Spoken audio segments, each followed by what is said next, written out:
estudo publicado na revista Nature alerta para um desafio no desenvolvimento das inteligências artificiais.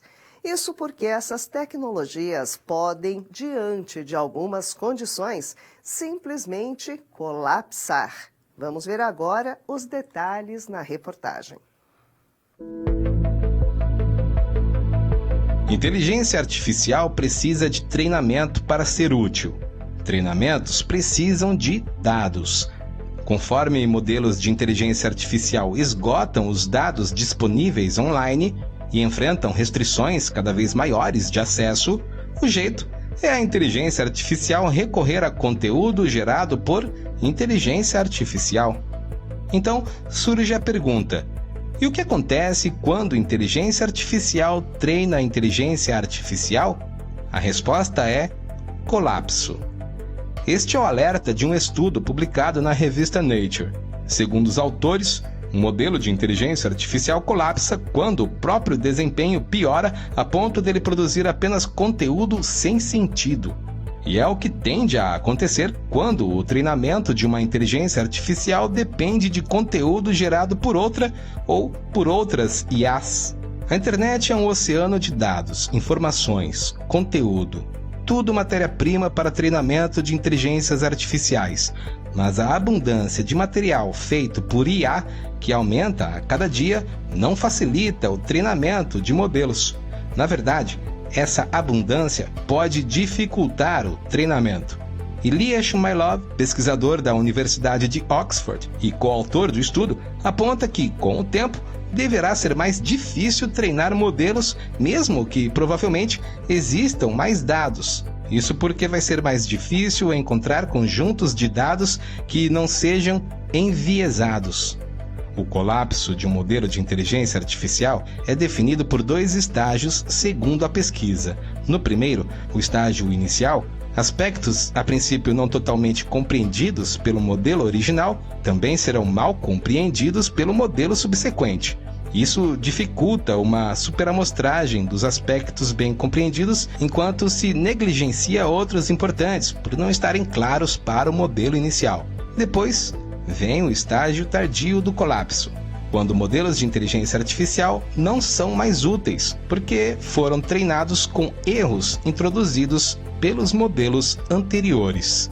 No primeiro, o estágio inicial, aspectos que, de início, não foram totalmente compreendidos pelo modelo original, também serão mal compreendidos pelo modelo subsequente. Isso resulta, por exemplo, não ficando claras, já que não estavam claras para o modelo inicial. Depois, vem o estágio tardio do colapso, quando modelos de inteligência artificial não são mais úteis, porque foram treinados com erros introduzidos pelos modelos anteriores.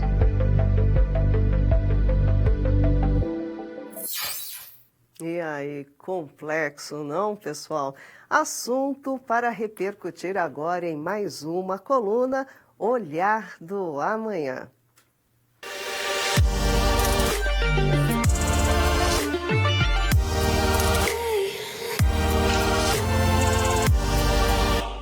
E vamos agora ao vivo com o doutor Álvaro Machado Dias, que é neurocientista futurista, colunista do Olhar Digital. Vamos lá? Olá, boa noite, doutor Álvaro Machado Dias, mais uma vez. Muito bem-vindo aqui ao nosso Olhar Digital News. Boa noite, Marisa. Muito obrigado por me receber. Doutor Álvaro, acabamos de ver aí uma reportagem que nos deixa um tanto confusos, não é?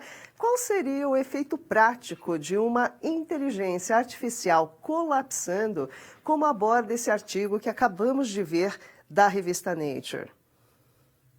O efeito prático é que as respostas que já sofrem de alucinações, ou seja, do fato delas muitas vezes trazerem inverdades, elas tendem a se tornar ainda mais alucinatórias. Depois, a variedade de respostas tende a diminuir, ou seja, é como se o algoritmo fosse adquirindo uma maior estereotipia. Eu posso até explicar por quê, se você quiser saber. Eu li o paper. É um negócio meio complicado, mas, no fundo, nem tanto. Claro que E é sim. diferente. Então vamos lá. Qual que é o Vamos. negócio? Um algoritmo generativo do tipo ChatGPT, ele faz associações de palavras baseadas na probabilidade de que, dada uma palavra que você fixou, a próxima palavra tenha relevância à luz do contexto como um todo, ou seja, da frase, se você tem uma coisa maior do que a frase do parágrafo, se você tem uma conversa da conversa, tudo aquilo que ele puder manter aqui na sua memória ou janela contextual, em outras palavras. O que acontece é o seguinte, para que essas associações se mantenham relevantes, elas, vamos dizer assim, se inspiram, elas traduzem as relações que são formadas pelos seres humanos ao longo de meses, eventualmente anos e décadas, e que estão no tal conjunto de treinamento, ou seja, na internet. O ser humano, a despeito do fato de falar muito sobre a mesma coisa, né, grande parte dos nossos assuntos são assuntos cotidianos, grande parte das nossas expressões são comuns, e assim por diante, a despeito disso tudo, a gente também tem muita especificidade. A gente, de vez em quando, fala coisas muito particulares e assim por diante. Então, a gente tem uma parte central aqui que é repetitiva e caudas longas de coisas que são faladas de maneira mais rara. O que acontece é que, quando o algoritmo faz essas associações relevantes, ele não faz só aqui no bloco central, ele faz nessas caudas também. Acontece que ele faz menos associações raras do que nós mesmos. Então, se você vai usando cada vez mais conteúdo do algoritmo, essas associações raras que estão nas caudas vão se tornando proporcionalmente menos comuns. É como se as caudas fossem cortadas, o que significa que a mesmice vai imperando. E agora imagina que aquela parte central ainda tem um pouquinho de cauda, e você cortou mais uma vez, você fez de novo, aí você cortou mais uma vez. No final das contas, você termina com um bloco que é muito homogêneo, ou seja, tem pouca variação.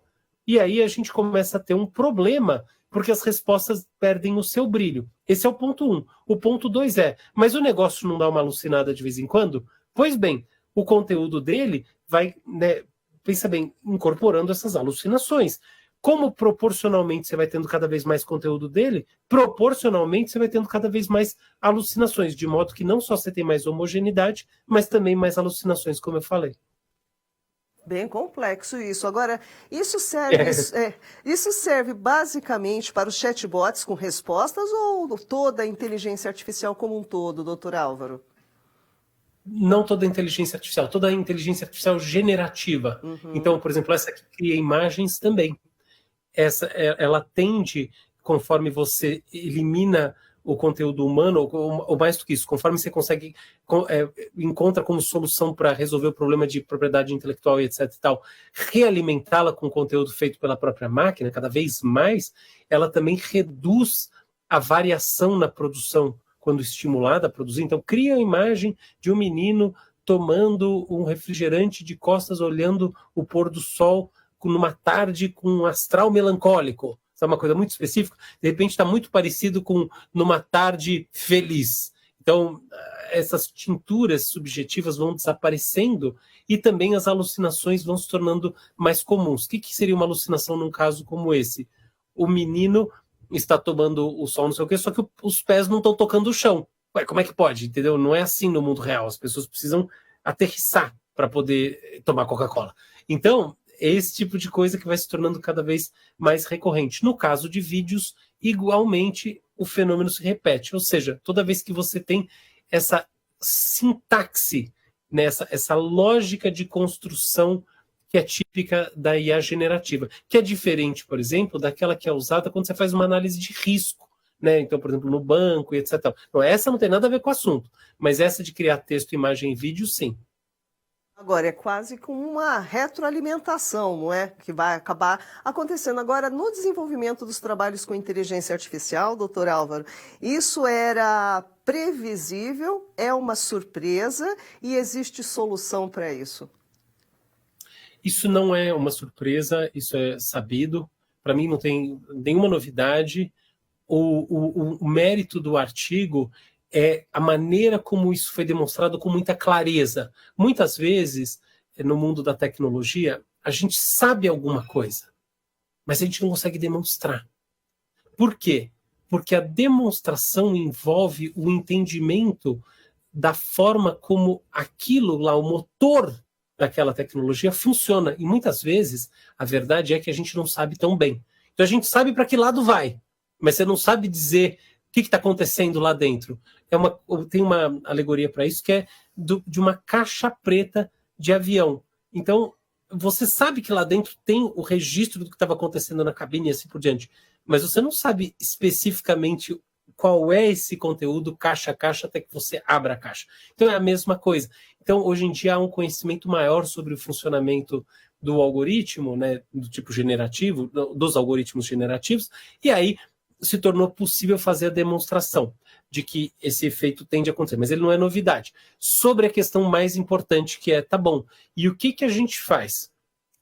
Eu acho que a resposta ela é menos proativa e mais defensiva. Em outras palavras, o que a gente não faz que é importante. Toda vez que se inunda a internet de conteúdo gerado por máquina, por exemplo, então vamos ter agora influencers sintéticos, não sei o que é sintético e assim por diante. Toda vez que esse tipo de processo é estimulado, ou então as respostas automáticas do browser, né, que, enfim, trabalha com IA generativa e assim por diante, a gente tende a caminhar nessa direção de ter uma quantidade de informação sintética proporcionalmente maior na internet. Então, eu acho que vai ser necessário um consenso entre os grandes produtores de conteúdo sintético, portanto, os grandes algoritmos, né, as empresas que estão ali, para que haja um cuidado para que a internet não seja completamente inundada por esse tipo de coisa, porque os resultados vão ser negativos para as próprias empresas. Aí sim é possível, então, ocorrer esse colapso da inteligência artificial generativa, ou ainda temos uma luz no túnel que é possível reverter isso, sabedores dessa possibilidade? Eu acho que não é possível reverter isso dessa maneira. O que eu acho que vai acontecer é que daqui a alguns anos, esse modelo de IA generativa que a gente tem hoje em dia vai ser coisa do passado. Aliás, a gente já discutiu aqui no programa, uma vez que a gente falou sobre o Q-Star, que seria essa nova versão do ChatGPT, e eu lembro que eu falei o seguinte, mesmo que seria uma versão que eu acho que vem aí mesmo, com muito mais capacidade racional, capacidade de pensar como um estrategista de jogo e etc e tal. E eu lembro que eu falei, mesmo esse tipo de coisa não resolve alguns dos problemas fundamentais como alucinações, que vão ser resolvidos, mas vão ser resolvidos por uma mudança na própria arquitetura, por assim dizer. O que quer dizer isso? No chassi fundamental da tecnologia. Hoje em dia, esse chassi é chamado transformer. A lógica é de associação probabilística entre esses tokens ou palavras, termos, como você quiser chamar. Há uma lógica diferente chamada de neurosimbólica que está ganhando cada vez mais popularidade e que, no certo sentido, é melhor. E esse sentido é justamente no aumento do controle sobre alucinações e no aumento da diretividade do caminho da inteligência artificial. Então, eu acho que a verdadeira superação vem pela superação da fase atual que a gente está, que vai ser muito bom. Tá certo, vamos ter muito assunto aqui para a nossa coluna do Olhar do Amanhã. Doutor Álvaro Machado, mais uma vez, muitíssimo obrigada pela brilhante participação e nos encontramos semana que vem. Eu agradeço muito a você que nos acompanhou também.